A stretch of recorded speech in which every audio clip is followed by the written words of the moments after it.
এলোমেলো কিছু শব্দ সবসময় তোমার আমাদের প্রত্যেকের মাথাতেই কিন্তু ঘুরতে থাকে, আর সেই শব্দগুলোকে একসঙ্গে জোড়া লাগিয়ে একবারে সুন্দরভাবে যখন একটা গান রূপে আমাদের সামনে আসে, তখন আমরা সেই গানেই ডুবে থাকি, আমাদের লুপে সেই গানটাই চলে। আর সেই কাজটা বোধহয় একটা ভালো মিউজিশিয়ানই করতে পারে। আর আজকে আমার সঙ্গে, আমি তো অর্পিতা রয়েছি, কফি হাউসের আড্ডা চলছে, আর আজকে আমার গেস্ট ঈশান মিত্র। কেমন আছো ঈশান দা? ওয়েলকাম। খুব ভালো আছি, thank you for calling me. আর এখন ব্যস্ততা কতটা চলছে আগে বলো, তারপর তো আমরা আড্ডা দেবই। ব্যস্ততা আছে, মানে ঠাকুরের আশীর্বাদে অনেকটা ব্যস্ততা আছে, আর সবার জন্য নতুন কিছু কাজ আসছে এই প্রজেক্টে। যেমন নীলায়নদার সাথে একটা প্রজেক্ট করছি, যেটা খাদান বলে আসছে ছবিটা। অমলানদার সাথে একটা চলছে, মানে দুটো প্রজেক্ট চলছে, আমার কিছু নিজস্ব প্রজেক্ট চলছে। তো বাস, মানে লাইন আপে অনেকগুলো কাজ রয়েছে যেগুলো আমরা দেখতে চলেছি সামনে। হ্যাঁ, খাদান খুব জলদি আপনার, হ্যাঁ দেখবো। আর গান নিয়ে তো প্রচুর আড্ডা হবে, গান হবে, শোনা হবে, সবটা ঠিক আছে। শুরুটা কেমন হয়েছিল ঈশানদা, যদি একটু বলো। শুরুটা মানে আমার লাইফ, তোমার লাইফটা এবং গানের জার্নিটা কখন থেকে শুরু হয়? মানে স্ট্রাগল পিরিয়ডটা তো একটা লম্বা প্রসেস আমাদের প্রত্যেকেরই চলে। আমার এখনো স্ট্রাগল চলছে, আমার এখনো সারা জীবন আমাদের, মানে মিউজিশিয়ান তো আমাদের শেখা, struggle each and every day. তো আমার স্টার্টিং, মানে প্রথম স্টেপ, আমার বাবা, মানে উনি মিউজিকেই ছিলেন।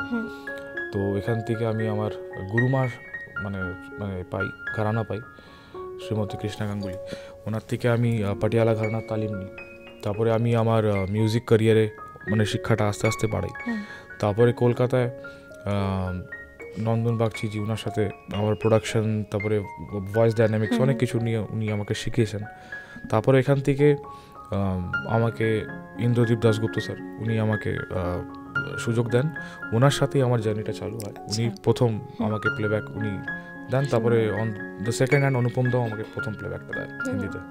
তো এই আইডির কথাই যখন বললে, সেই লার্নিং প্রসেসটা কতটা কঠিন ছিল? মানুষটাকে আমরা দেখে মনে হয় খুব হাসি, খাদ্যরসিক, ভালো প্রাণবন্ত একটা মানুষ, কিন্তু তুমি আরও কাছ থেকে মানুষটাকে সঙ্গে পরিচয় হয়েছে, কাজের সুযোগ হয়েছে। তো মানুষটাকে অ্যাজ ইউজুয়াল কেমন, তুমি যদি একটু বলো আমাদেরকে।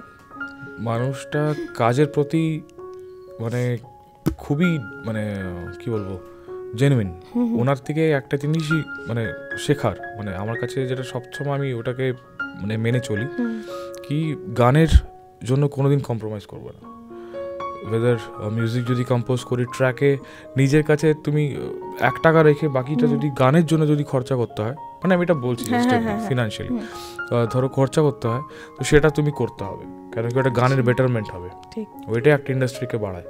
তো সেইটা ওনার যে শিক্ষাটা আছে, ওইটা নিয়ে আমরা সবসময় এগিয়ে চলি।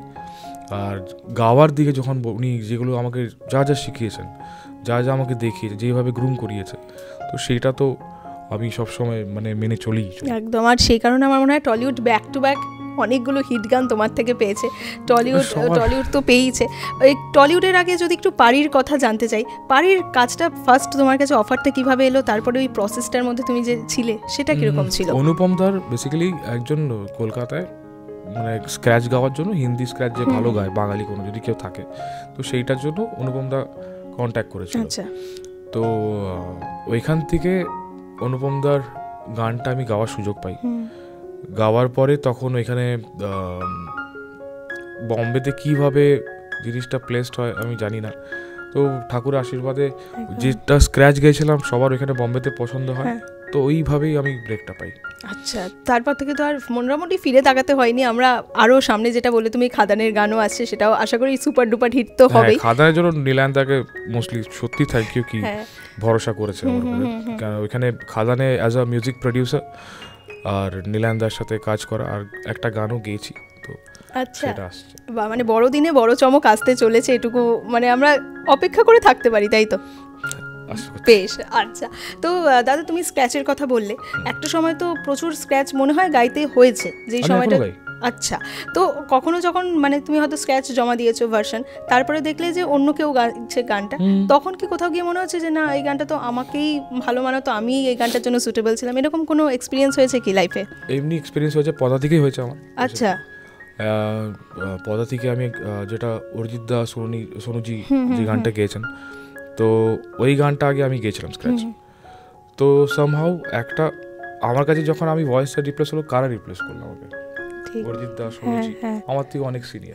তো এটা আমার কাছে দেখো, আমি কোনোদিন মানে ধরো একটা নিউ কামার যদি আমার ভয়েসকে রিপ্লেস করে না, এটা আমার কাছে সবসময় একটা শিক্ষার হয় কি ও যেটা গেয়েছে ওইটাকে আমি কিভাবে আরো বেটারমেন্ট করতে পারবো। তো এটা আমি মানে আমার খারাপ লাগে না, আমি নিজেকে ওই টিচিংয়ের মধ্যে রাখি কি আমাকে আরো বেটার গাইতে হবে। বেশ। তো এই নিউ কামারের কথা বলে যখন আমার মনে হয় তুমি এমনিও কাজ করছো, অঙ্কিতার গান আমরা শুনেছি, পৌশালীর গান শুনেছি, তোমার কাজেই করেছে ওরা। তো এই নিউ কামার যারা এখন ইন্ডাস্ট্রিতে আসছে তাদের কাজ সামনে থেকে দেখছো, তাদেরকে দিয়ে কাজ করাচ্ছো, সেই এক্সপিরিয়েন্সটা কীরকম যাচ্ছে তোমার? আমাদের সবসময় এমনি আড্ডা ঠাট্টা লেগেই থাকে, মানে পৌশালী দিয়ে আমার খুবই মানে অ্যাজ এন এল্ডার সিস্টার আমার কাছে। তো পৌশালী দি একটা যেটা আছে কি উনি ফোকটা যেভাবে জানেন, যে শিক্ষাটা ওনার আছে, আমি বেসিক্যালি ওর সাথে কাজ করে আমি শিখছি। বেসিক্যালি আমি এখন স্টেজ পারফরমেন্সেস করছি যেটা, ওইটা পৌশালীদির কাছে আমার জানা কীভাবে মাইকটাকে অডিয়েন্সের সাথে কীভাবে, অনেক আমাকে, আমি সত্যি কথা বলতে গেলে আমাকে অনেকজন এই স্টেজে অ্যাপিয়ারেন্সেস, এই স্টেজ, এই যে জিনিসগুলো, মানে আমি একটু মানে স্টেজে গেলে কম কথা বলি, গানটা বেশি গাই, তো সেইখানে ওরা আমাকে অনেক সাপোর্ট করে, অনেক কিছু ওদের এক্সপিরিয়েন্সেস আমার সাথে শেয়ার করে যাতে আমি আরও বেটার পারফর্ম করতে পারি। আর এখানে যা ভাবো ইন কেস অফ রেকর্ডিংস আমার এক্সপিরিয়েন্সটা আমি শেয়ার করি যাতে ওরা ভালো গাইতে পারে। তো এটা একটা দুই দিক থেকেই সেই ব্যাপারটা চলে, দুই দিক থেকে আমরা একসাথে সবাই। তো এই স্টেজের কথা যখন বলে আর স্টুডিও রেকর্ডিং এর কথাও বলছো, তো এই দুটোর মধ্যে তুমি সবথেকে বেশি মজা কোনটা করে পাও, মানে স্টেজে নাকি একেবারে রেকর্ডিং স্টুডিওতে? দুটোই কমপ্লিটলি আলাদা পাথ, মানে কি বলবো, মানে stage it's a one shot show, মানে যা হবে ওই মোমেন্টে একটা ক্রিয়েট হবে। এবার স্টুডিওতে আমাদের কাছে অনেক কিছু থাকে, মানে আজকে এই লাইনটা ভালো লাগলো না, কালকে এসে আবার রিড আপ করলাম, তো ওইটা আমাদের কাছে অপশন থাকে। বাট স্টেজ অনেকটাই মানে কি বলবো ডিফিকাল্ট একটা জায়গা, আর এই দায়িত্বটা নেওয়ার মতো হওয়ার মতো মানে অনেকটা একটা রেসপন্সিবিলিটি এটা স্টেজে দাঁড়ানো। তো ওইটা আমি স্টেজে আজ আফটার 15 ইয়ার্স আমি দাঁড়িয়েছি, কিন্তু মানে মিউজিক যবের থেকে গাইছি, যবের থেকে স্ক্র্যাচেস করছি, তো স্টেজে আফটার 15 ইয়ার্স আমি দাঁড়িয়েছি। কেন কি আমার এখনও আমার গুরুমা যখন আদেশ দিয়েছে কি তুমি এবার গাইতে পারবে, স্টেজের দায়িত্বটা নিতে পারবে, তুমি যাও, স্টিল দেন আমি কিন্তু স্টেজে দাঁড়াইনি আর কোনোদিন। গুরুমা যেদিনকে পারমিশন দিয়েছে আমি সেদিনকে গিয়ে স্টেজে দাঁড়িয়েছি। আচ্ছা, মানে নিজেকে হয়তো মনে হয়েছে যে আমি এখন যেতে পারি, বাট না, সেই মানুষটা যতক্ষণ না বলেছে তুমি যাওনি, তারপরে যখন ফার্স্ট স্টেজে গেলে সেই দিনটা মনে পড়ে, সেই এক্সপেরিয়েন্সটা মনে পড়ে? প্রচন্ড ধীরেছি, গানের নিজের কথা ভুলে গেছি। এবার অডিয়েন্স মানে বন্ধুরা সবাই তো আমার সাথে গাইছে, তো আমি কি করেছি, আমি গানের কথা ভুলে গেছি, যখন আমি দেখেছি সবাই গাইতে পারছে মাইক দিয়ে তোমরা গাও, তো ওইভাবে এটা একটা এনজয়মেন্ট, কিন্তু আলাদা এনজয়মেন্ট, একটা আলাদাই এনার্জি ওই মোমেন্টে কাজ করে, তো এটা আমার খুব মজা লাগে। না মানে এরকম মজাদার কিছু মানে স্মৃতি আমাদের সঙ্গে না থাকলে আর কিসের লাইফ, কীভাবে আমরা স্পেন্ড করছি, একদমই তাই। তো আপাতত ঈশানদা আমরা শীতের মুডে তো ঢুকে গেছি, শীতকাল সামনে, আমাদের ফিল্ম ফেস্টিভ্যালও রয়েছে। ফিল্ম ফেস্টিভ্যাল মানে তো মানে প্রচুর সিনেমা, ভালো ভালো সিনেমা, সেই সমস্ত গান সমস্তটাই ঠিক আছে। যখন নিজের গান ফার্স্ট বড় পর্দায় দেখলে তখন কীরকম মনে হয়েছিল যে একটা লম্বা জার্নি, এত পরিশ্রম, তারপর ফাইনালি সেই ম্যাজিকটা ক্রিয়েট হলো, সেইটা কেমন লেগেছিল? যেদিনকে আমি প্রথম আমার গলা শুনলাম, আমার প্রথম ব্রেক হয় কবিরে, দেবদা আমাকে সুযোগ দিয়েছিল বাংলায়, তো কবিরে প্রিমিয়ারে যখন আমি ফার্স্ট টাইম গলাটা শুনলাম, আমার লিটারালি মনে হচ্ছিল কি অনেক আরও খাটতে হবে, মানে নিজেকেই জাজ করছিলাম এইটা this is not the singing, এটা আমাকে সবাই ভালোবাসে বলে এটা চান্সটা পেয়েছি, ঠাকুর আমাকে দিয়েছে, সবাই চান্সটা দিয়েছে, বাট আমাকে আরও ইমপ্রুভ করতে হবে। তো সেদিনকে এসে ওই গানটায় আমি আরও 100 বার নিজে পার্সোনালি গিয়ে দেখেছি কি আরও বেটারমেন্ট কী করে হতে পারে। তারপর কি হয়েছে সেটা সেই গানটাতেই? সেই গানটাতে আমি একটা পয়েন্টে গিয়ে, আমি এখন অবধি মানে কবিরে তেরে দরগা পে যা যা গান নিজের গেয়েছি সেইগুলো আমি মাঝে মধ্যে নিজে গাই, চেষ্টা করি আবার গাও, কি যেই কাজটা আমি রেকর্ডিংয়ে করেছি ওর থেকে বেটার আর কি করতে পারি। আচ্ছা, তো এরকম কোনো গান আছে মানে যেই প্রচুর গান অলরেডি তো রিলিজ হয়ে গেছে, আমরা শুনে নিয়েছি, যদি মনে হয় যে এই গানটা আবার রিলিজ করা যায়, নতুন রকমভাবে সামনে আনা যায়, তখন সেই টপ 3-তে কোন 3টে গান থাকবে তোমার, মানে যেটা চাইছো আবার রিক্রিয়েশন হোক, রিলিজ হোক, যেটা আমি আরো একদম বেটার করতে পারবে? হ্যাঁ দেখো কিছু জিনিস তো বেরিয়ে যায়, ওইটাকে মানে আবার নিয়ে এসে ওই সবার কানে একটা বসে যায়, তো একটা জিনিস যেটা আমি রিক্রিয়েট যদি করতে হয় আর কিছু একটা যদি করতে হয় তো আমি নিজের গান দেখতে গেলে আইল ডেফিনেটলি ট্রাই বরং দুঃখ দিও। আচ্ছা, একটু হবে নাকি একটু কথা এই হুট করে গেছো, কথাটাই সমস্যা। ঠিক আছে, আমি চেষ্টা করছি। গানটার শাকিদার সুর এবং কথা। কাকে ভালোবেসে জমেছো টুকরোগুলো, কাকে ভালোবেসে জমিয়েছো কঙ্কাল, প্রশ্ন করো না প্রিয় বরং দুঃখ দিও, বাকি যা আছে ভেসে গেছে গতকাল। এরকম গান মনে হয় চলতেই থাকুক, থামাই না। কিন্তু আজকে ঈশানদা যখন আছে, গান তো সবসময় শুনি, মানুষের সাথে আড্ডা দেবো, গল্প করবো, এরকমটাই কথা ছিল, তাই কথাটা রাখবো আমরা। তো ঈশানদা, যখন এই মুহূর্তে যারা ইন্সপায়ার, তুমি যাদেরকে ইন্সপায়ার করছো এই ইন্ডাস্ট্রিতে আসার জন্য, মিউজিক ইন্ডাস্ট্রিতে বিশেষ করে আসার জন্য, এখন প্রচুর মানুষ রিয়েলিটি শোয়ের মাধ্যমে সেই রাস্তাটাকে বার করছে। তোমার কাছে কতটা ইম্পর্টেন্ট একটা রিয়েলিটি শোতে নিজেকে এস্টাবলিশ করা ইন্ডাস্ট্রিতে? মানে মানুষজনকে তো চিনতে হবে যে আমি এক্সিস্ট করি, তো সেটা কতটা তোমার মনে হয় যে এটা রাইট প্রসেস অর গুড? দেখো, আমি আজ পর্যন্ত অনেক রিয়েলিটি শোতে অডিশন দিয়েছি, আমার কোথাও হয়নি। আচ্ছা, কোথাও হয়নি, আমি সিরিয়াসলি বলছি। আমি অনেক আগে ছোটবেলায় দিতাম, আমি একটাও কোনো আমার জায়গায় সিলেকশন হয়নি। বম্বে অব্দি গিয়ে আবার ফেরত চলে আসতাম। একটা পয়েন্ট আমি ভেবেছিলাম কি it's not meant for me. তো তারপরে যখন দেখলাম কি দুটো কমপ্লিটলি ডিফারেন্ট, মানে যেটা হওয়ার সেটা হবেই। এবার রিয়ালিটি শোতে একটা শোম্যানশিপ রেডি করে, একটা স্টেজের জন্য একটা আর্টিস্টকে রেডি করে, কিন্তু রেকর্ডিংয়ে প্লেব্যাক সেকশনে যখন আমি দেখেছি, আমি এমনি অনেকজনকে দেখেছি রিয়ালিটি শো থেকে জাস্ট বেরিয়েছে, খুব ভালো গায়, কিন্তু স্টুডিওতে এসে নার্ভাস হয়ে যায়। তো এইটা একটা, এই যে চারটা দেওয়াল যে বন্ধ আছে না, এই বন্ধ জায়গায় গাওয়াটা কিন্তু খুবই একটা ডিফিকাল্ট জায়গা। আচ্ছা, মানে সেইটা বলছো অনেকটা টাফ, অন্তত রিয়ালিটি শো এর দিক থেকে। Reality show is also tough, হ্যাঁ ওটাও অনেক টাফ। কেন কি ওখানে সামনে যারা জাজ করেন, মানে সবাই অন্য জায়গায় বসে আছেন ওই প্যানেলটা, হ্যাঁ। তো সেইখানে গাওয়া ওইটা একটা জোন, ওইখান থেকে স্টুডিওটা গাওয়া তো ওইটা একটা জোন। ঠিক ঠিক, সেইটা ম্যাচ করতে অনেকে পারে, অনেকে পারে না। একদমই। শীতকালগুলোর কোনো মেমোরিজ মনে পড়ে?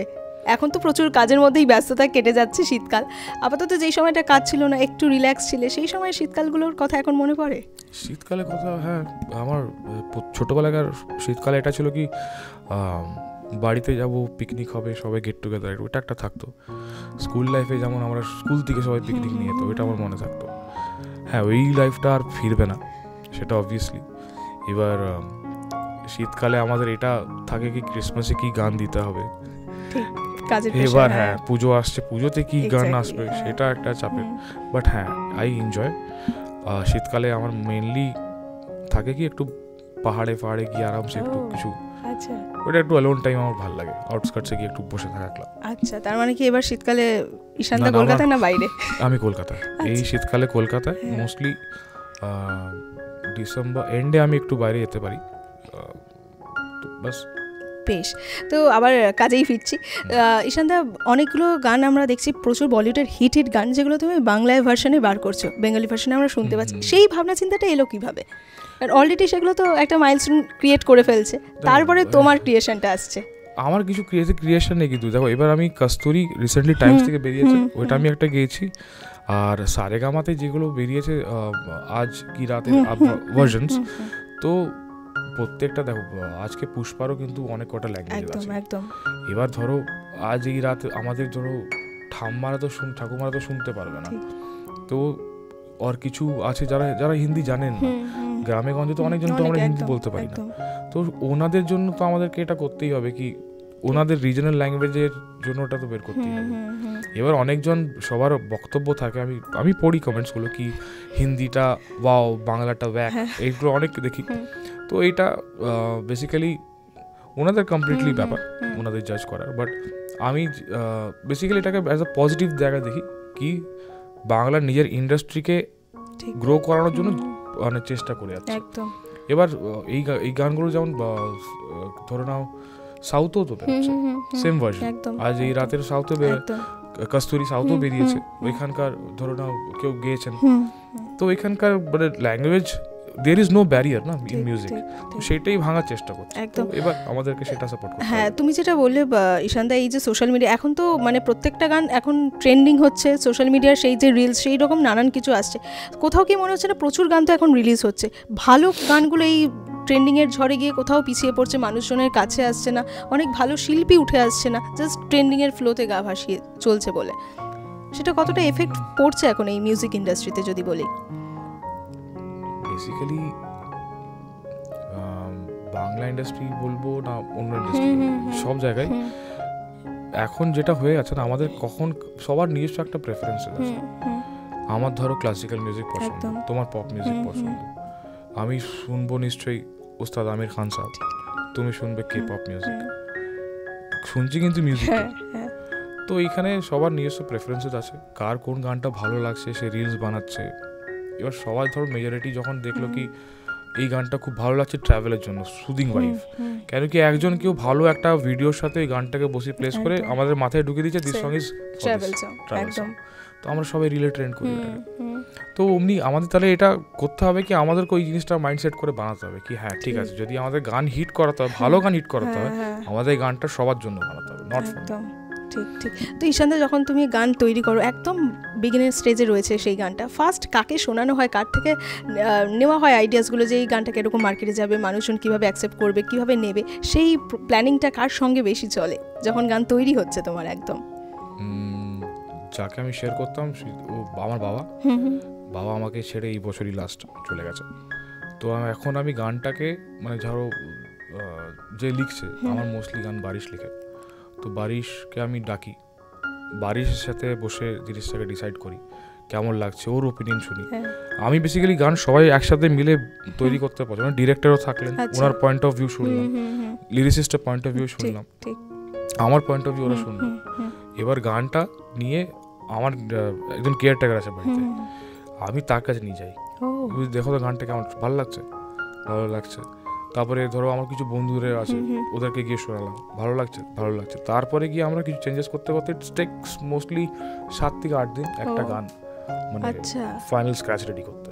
তারপরে তো আমরা শুনি, তারপরে সেটা ম্যাজিক ক্রিয়েট হয়, সেটা তো সবাই জানে। একদমই। তো এখন একটু যদি কোনো গান গাইতে বলি, তাহলে তোমার পছন্দের কোনো একটা গান যদি শোনাও। সমারোহটা শুনাই। হ্যাঁ। সমারোহে এসো হে পরমতর সুন্দর, এসো হে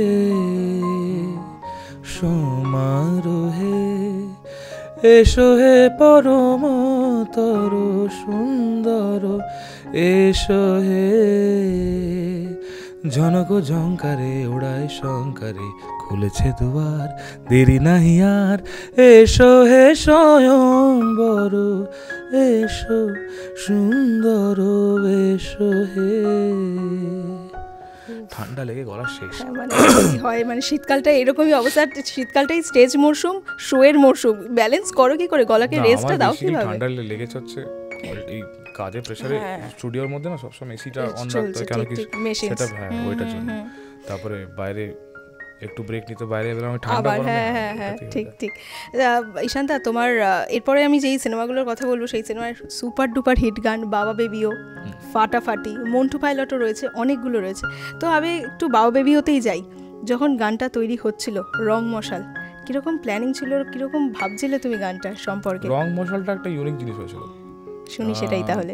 বৃষ্টি পড়ছিল ওই টাইমে, অনেকক্ষণ থেকে গানটা ভাবা হচ্ছিল, তো সাডেনলি আমার কাছে একটা এমনি জাস্ট আমি ট্র্যাক ক্যারিওকে নিজে বানিয়ে রেখেছিলাম। ট্র্যাকটা আমি বেসিক্যালি ট্র্যাক আগে বানিয়ে রাখি, আচ্ছা, কিছু কম্পোজ ছাড়া বানিয়ে রাখি, অনলি দ্য ট্র্যাক।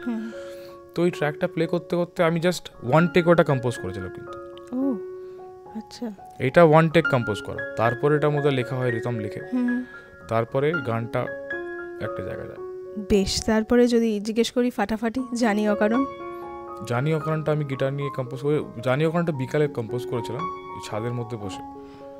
তারপরে সেটা একটু হ্যাঁ ওই একটু সন্ধ্যাটা এত সুন্দর লাগছিল, সানসেট হচ্ছে, তো ওই জায়গাটা একটু নেচারের সাথে ভালো একটা ভাইব পেয়ে ওই গানটা এসেছিল। তো ঈশান্ত, তোমার নিজের কোনো গান, মানে ধরো নিজের লেখা কোনো গান, সেটা লিখে রেখেছো, এখনও কোথাও কোনো জায়গায় পাবলিশ করোনি, কিন্তু মনে হয় যে যখন সিনেমার যখন গান শুরু হয় তখন তো সিনেমার স্টোরিটা তোমাদেরকে জানানো হয়, তারপরে তোমরা গানটা বানাও। তো তখন কি মনে হয় না যে আচ্ছা আমার স্টোরিটা শুনে মনে হলো আমার ওই লেখা গানটা হয়তো এই ছবিটার সাথে বা এই ওয়েব সিরিজটার সঙ্গে পারফেক্ট যাবে, সেরকম কখনো সিচুয়েশন এসছে?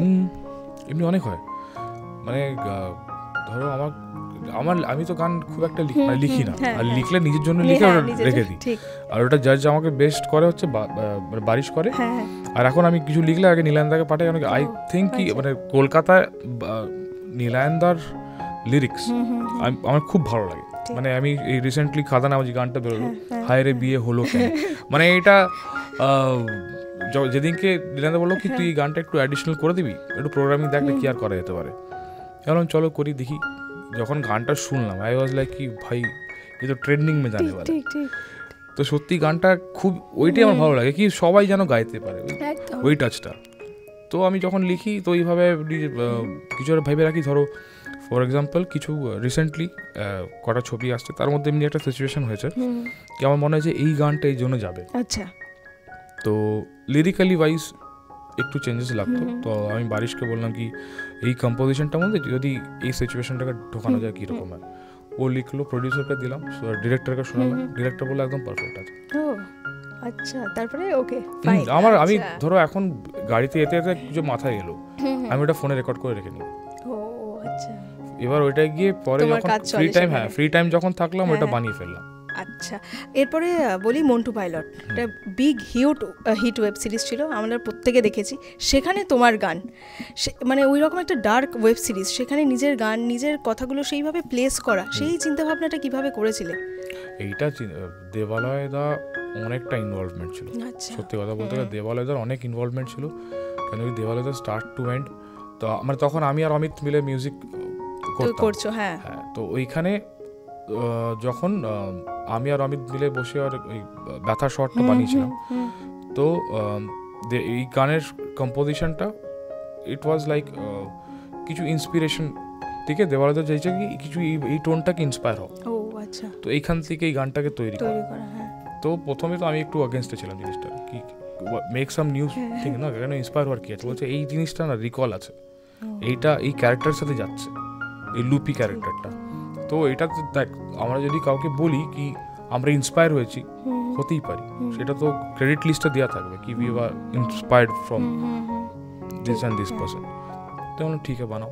তারপরে গানটা দেবালয় লিখলো, ওইটাকে আমি প্রডিউস করলাম, অ্যারেঞ্জমেন্ট সব কিছু করা হলো, কম্পোজ করলাম, তারপরে গানটা হলো। ওই সময় তোমার আর অমিতদার একটা হিট জুটি আমরা পেয়েছি ব্যাক টু ব্যাক, সেই জুটিটাকে আমরা আবার পেতে পারি কোনোভাবে, কাম ব্যাক করতে পারি সেই জুটিটা? দেখো আমি এখন নিজের বম্বে একটু সিঙ্গিং, একটু স্টেজ এগুলো শোজগুলো নিয়ে একটু মানে একটু এদিকটা ডাইসিয়া পাচ্ছি, কেন আমি প্রোডাকশন সবার জন্য করছি। এবার তখন ওই মোমেন্টে অমিতের ওর একটা নিজস্ব প্রোডাকশনস ও করার চেষ্টা, তো আমরা মিউচুয়ালি ডিসাইড করি কি আমাকে বম্বেটা একটু তো করতে হবে, কেন কি I want to Singh in Hindi also, তো বাংলায় তো পড়ে থাকতে পারবো না, তো উই ওয়ার লাইক কি ঠিক আছে তুই বম্বেটাও দেখ, ইন কেস যদি ফিউচার যদি আমাদের কোনো এমনি প্রজেক্ট আসে কি অমিত ঈশানকে একসাথে কাজ করতে হয় তখন ভেবে দেখবো। আচ্ছা, তো ওই জায়গার থেকে আমরা মানে আমি নিজের বম্বেতে চলছে কাজ, এখানেও যেটা ডিরেক্ট আমার কাছে আসছে সেটা আমি ডিরেক্ট করছি, ওইভাবে চলছে। বেশ, তো বম্বে থেকে কিছু আপকামিং প্রজেক্টস নিয়ে কোনো কথাবার্তা চলছে বা কাজ চলছে? কিছু প্রজেক্টস আসছে, বাট বেসিকে এখন মানে সবে মানে 2 বছরের গেছে বম্বেতে, তো it will take time, but BGM scores তারপরে প্রোডাকশনস মিউজিকের এগুলো করছি। বেশ, এরপর বলি তোমার আরেকটা সিনেমা এসেছিল মিথ্যে প্রেমের গান, সেখানে 11টা গান, আমি যে খুব ভুল না করে 11টাই ছিল, 11টা গান সেইখানে ফুল প্যাকেজ, একটা মোটামুটি একটা মিউজিক্যাল সিনেমা আমরা যদি ধরি, সেইখানে পরপর এতগুলো কাজ, এতগুলো গান নিয়ে সেই চর্চা করা, কোন গানটা রাখবে কোন গানটা থাকবে না, সেই কাটাছেড়াটা মনে পড়ে? সেটা কিরকম ছিল সেই জার্নিটা একটু শুনি। পরমা মেনলি ধরে নাও প্রত্যেক দিন দুপুরবেলায় পরমার অফিসে বসে আমরা এটা নিয়ে এই গানটা মানে মিথ্যে প্রেমের গানের পুরো 10টা গান 12টা গান ছিল কুন্তল দে, উনি ওনার 12টা ছিল, রণজয় 2টাও ছিল, আর সৌমরিত সুরেন্দ্রুর মানে আই গেস একটা গান ছিল। তো এই গান এটাই একটা বিশাল বড় অ্যালবাম, 15-16টা গানের অ্যালবাম এটা। আর এইখানে অ্যালবামে আই গেস আমি 12টা গান গেয়েছি। তো যেদিনকে মানে 15টা গান 16টা গান আমরা পেয়েছি মার্কেটে, বাট যতটা আমি জানি 30টা গানের উপরে কম্পোজিশন হয়েছিল শুধুমাত্র এই সিনেমাটার জন্য। আচ্ছা। তো সেখান থেকে সিচুয়েশন হিসাবে অনেক পরমা ওয়াজ কমপ্লিটলি ইনভলভ। ও বিজিএম এ আসতো, প্রোডাকশন আমার বিজিএম যখন আমি করতাম তখন আসতো ওরা। গানের সময় আমরা ওর অফিসে গিয়ে কুন্তলদার লাস্টে গিয়ে দেখছি নিজের সেট আপ ওর অফিসে গিয়ে সেট আপ করে। আচ্ছা, ওইখানেই কাজ হচ্ছে, এডিটর অফিসই হচ্ছে, মানে ওটা একটা কি 2-3 মাস আমরা একটা ফ্যামিলির মতো হয়ে গেছে। মানে ঘুম থেকে উঠে চলে যাওয়া, আবার রাত্রেবেলায় কাজ শেষ, অফিসের মতো সিচুয়েশন হয়ে গেছিল। তারপরে তো এই সেই এক একটা গান হিট গান। আমি একটা গান একটু রিকোয়েস্টই করবো, জানি গলাটা খারাপ, তবুও যে 2 লাইনও গায় দাদা, সেটা হচ্ছে নীরবতায় ছিল। হ্যাঁ, গানটা সত্যি আমার খুব পছন্দের গান। নীরবতায় ছিল প্রশ্ন তোমার, শূন্যতায় খুঁজি উত্তর আমার, সব হারিয়ে যাওয়া মাঝরাতে থাকি কান্না হয়ে তোর সাথে। নীরবতায় ছিল প্রশ্ন তোমার, শূন্যতায় খুঁজি উত্তর আমার, সবই হারিয়ে যাওয়া মাঝরাতে থাকি কান্না হয়ে তোর সাথে। এই গানগুলো কোনোদিনও পুরনো হবে না, মানে আমার তো প্লেলিস্টে থাকে এবং আমি আমার সাথেও কিন্তু এই গানগুলোকে বাজাই। তো আজকে হ্যাঁ একদম, তো তুমি আজকে যখন আমি ভাবলাম তোমার থেকে এই গানটা আমি না শুনে তো তোমায় আমি ছাড়তেই পারবো না আজকে।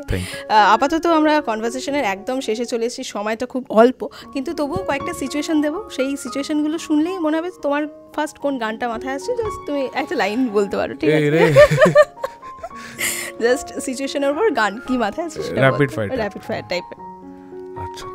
চেষ্টা করি। বেশ, তুমি পাহাড়ে ঘুরতে গেছো, কোথাও কোনো নেটওয়ার্ক নেই, কিন্তু তোমাকে ইমিডিয়েট সেই দিনই তোমার লাস্ট ডেট হচ্ছে, তোমাকে তোমার গানটাকে দিতে হবে জমা, সেটা প্রডিউসার হোক, ডিরেক্টর হোক, যাকে হোক, মানে ইম্পর্টেন্ট কোনো মানুষকে, তখন কোন গানটা মাথায় আসবে? টেনশনের মহলে কোনো নেটওয়ার্ক নেই, তুমি গানটা সাবমিটও করতে পারছো না, ওই অবভিয়াসলি একটা মেরে তো লাগ গয়ে। বেশ, দম ফাটা হাসি পাচ্ছে, কিন্তু এরকম একটা সিচুয়েশন তোমাকে খুব সিরিয়াস থাকতে হবে, কিন্তু তুমি কন্ট্রোল করতে পারছো না সেই মোমেন্টে। ওই মোমেন্টে এক চতুর নার করকে সিঙ্গার। ওহো, একটু আগে ভয় পাচ্ছিল মানুষটা, একদম কিন্তু ভয় না, প্রত্যেকটা গান সিচুয়েশন অনুযায়ী রেডি আছে ঈশানদা। মানে এমনি সিচুয়েশন হয় তো তখন জাস্ট ওইগুলো রিলেট করে নিজেকে কেন ফেলছি, ওর জন্য কন্ট্রোল। আচ্ছা আচ্ছা, প্রিমিয়ার বা রেকর্ডিং টাইম দেওয়া হয়েছে, এই টাইমে তোমায় পৌঁছাতে হবে। জ্যামে আটকে গেছো, মানে জ্যামে আটকানোর থেকে বড় কথা ওলা উবের কিছু পাচ্ছ না, নিজের গাড়িটাকে তুমি নিয়ে বেরোতে পারবে না, তোমাকে যেতে হবে ওলা বা উবের, এরকম কিছুতেই কোনো ক্যাবও তোমার অ্যাকসেপ্ট করছে না ড্রাইভ, তখন তুমি কি?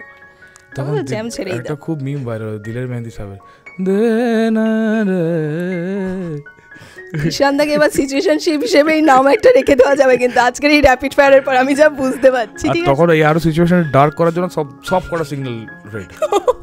আমার এটা হয়েছে, এটা আমার সাথেও হয়। হ্যাঁ, এটা আমার মোস্টলি আমার সাথেই হয়, এটা আমি দেখেছি। যখনই এই তোমার কাছে আসছিলাম, হার্ডলি ফ্রম রুবির থেকে এখানে আসা অবধি 2টো গ্রিন সিগন্যাল পেয়েছি, বাকি সব রেড।